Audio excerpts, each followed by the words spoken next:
this approach isn't ideal, and what a lot of people say when they see this work is, well, you've got an exponential blow-up in your search space compared to the TGP compilation. That is true. We have 2 actions for every 1 action that we started with in the initial domain. However, this is necessary because, as we saw before, we can have problems with completeness if we don't do this.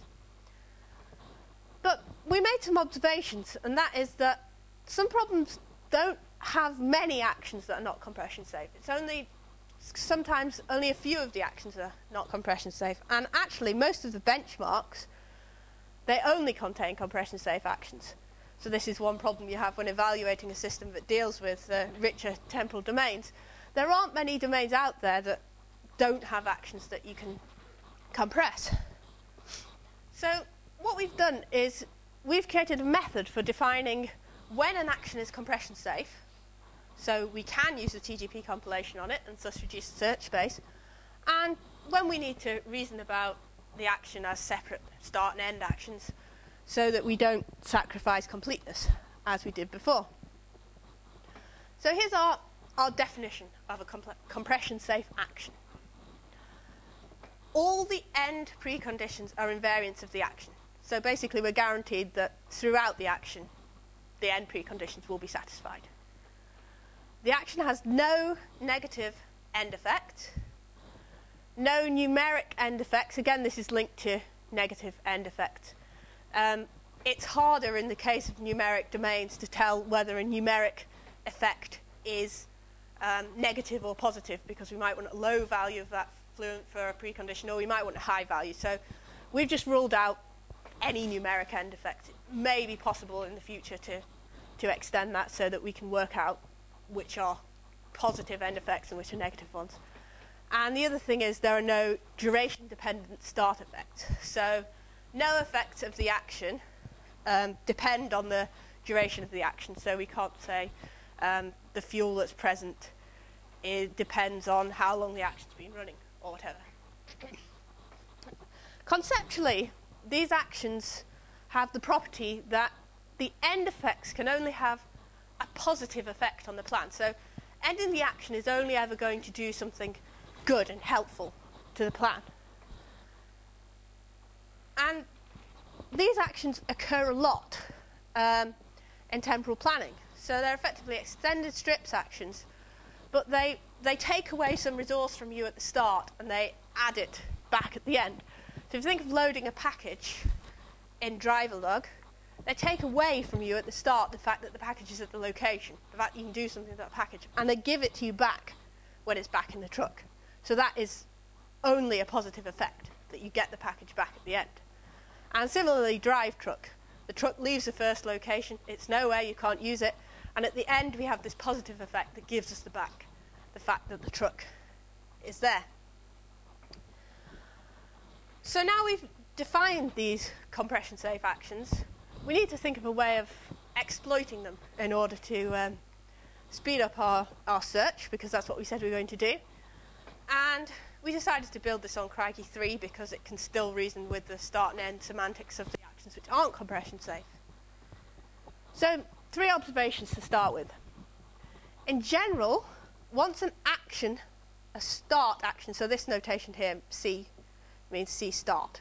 So once the start of an action has been applied, its end action will be considered at every state in which its preconditions are satisfied until its end action has been applied. So that's a lot of expensive consideration of this extra action each time. Invariance of an action will be maintained until the end of the action is applied. So this means the end of an action.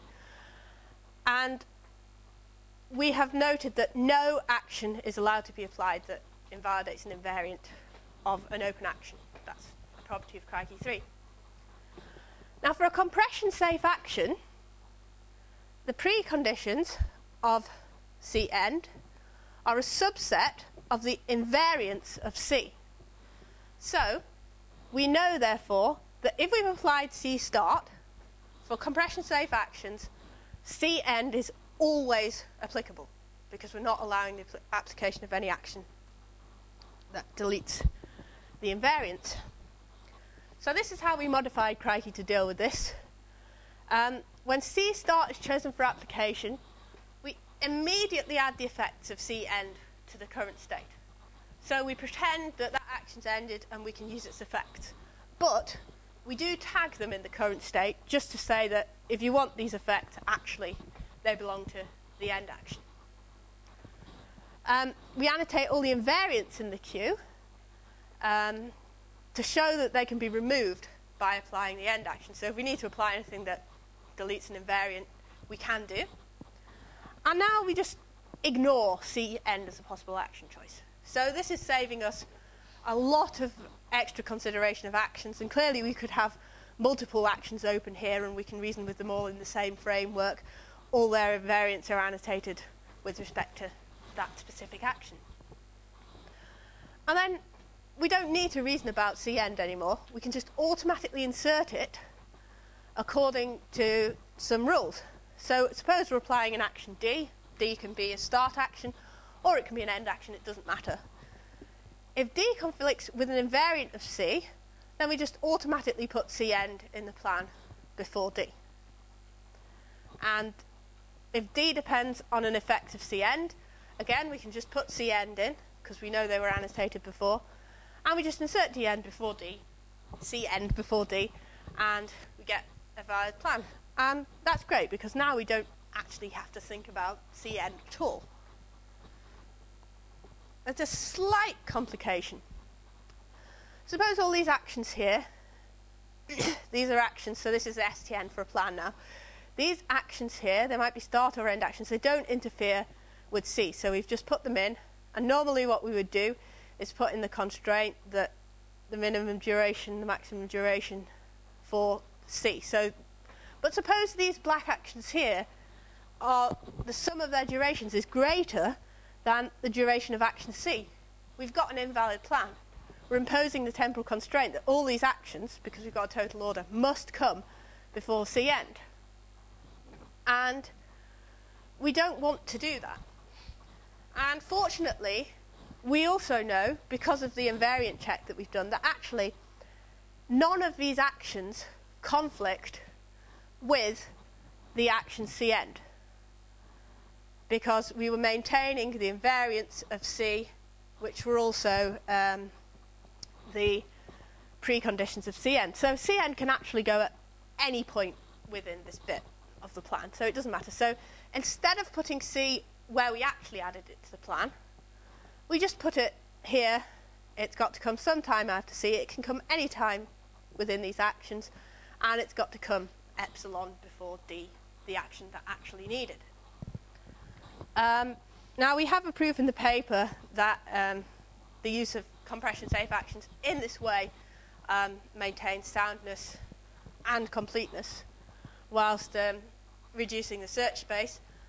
We're not claiming here that Crikey 3 is or is not complete, but what we are claiming is that if you use these techniques, you will not lose completeness in a planning or soundness.